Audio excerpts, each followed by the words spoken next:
বয়স 18 কিন্তু আচার ব্যবহার একদমই শিশুর মতো। 13 বছর ধরে এই মেয়েটি শিকল আর তালার বেড়াজালে আটকে আছে। যে ঘরে থাকেন সেই ঘরেও রাখা হয় ছাগল, নেই আলো বাতাস ঢোকার পথ। ফ্যান আছে তবে অচল। ঘরের মধ্যে চারপাশে ছড়ানো ছেটানো বস্তা, খড়ি আর ময়লা আবর্জনার স্তূপ।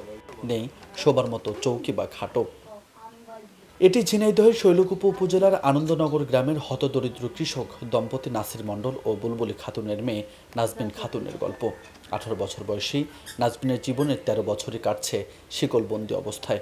মানসিক প্রতিবন্ধী হবার কারণে সে কাউকে চিনতে পারে না, ছাড়া পেলে ছুটে যায় যেখানে সেখানে। শুধু মানসিক প্রতিবন্ধীই নয়, নাজমিন ঠিকমতো দাঁড়াতে বা হাঁটতেও পারেন না। আমাদের বাসার পাশেই এই নাজমিম এবং জুবায়ের, এই দুইজনই ওদের মানসিকভাবে খুবই বিপর্যস্ত এবং শারীরিকভাবে খুবই বিপর্যস্ত। আর যে মেয়েটা আছে, মেয়েটা ছোটবেলা থেকে আমরা দেখছি যে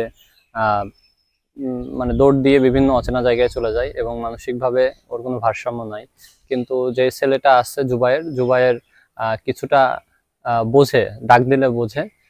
আমার মনে হয় যে ওদের সুচিকিৎসার অভাবে এবং যত্নের অভাবে ওরা এরকম অসুস্থ হয়ে আছে। আমার মনে হয় যে ওদের সুচিকিৎসা করালেই এই বিষয়টা ওরা কিছুটা সুস্থ হতে পারবে, আমি আশাবাদী।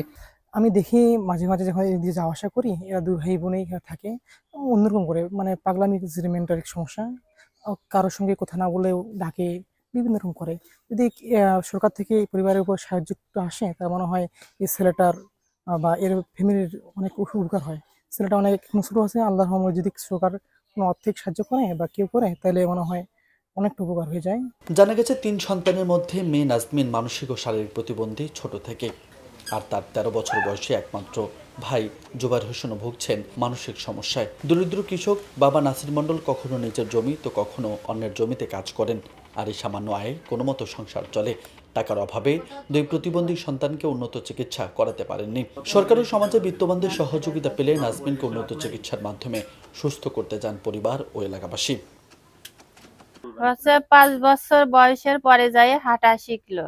হাঁটা শিখার পরে এখন চেঁচায়, চিল্লায়, হাত দিয়ে খেতে পারে না, নিজেরা খায় দিতে হয়।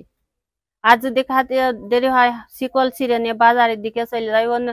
3-4 জায়গায় যায় অ্যাক্সিডেন্টও হয়েছে, হারাইও গেছে 2-3 বার। আমরা চাচ্ছি যে সরকারি মতে যদি কিছু টাকা পয়সা দিত, তাহলে চিকিৎসাটা করাতে পারতাম। অসহায় এই পরিবারটি ফুলের মতো ফুটফুটে কন্যা এবং পুত্রের সুস্থতা চান।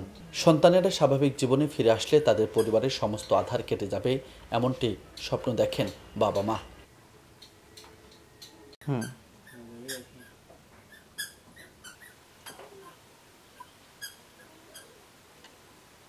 ছোটবেলায়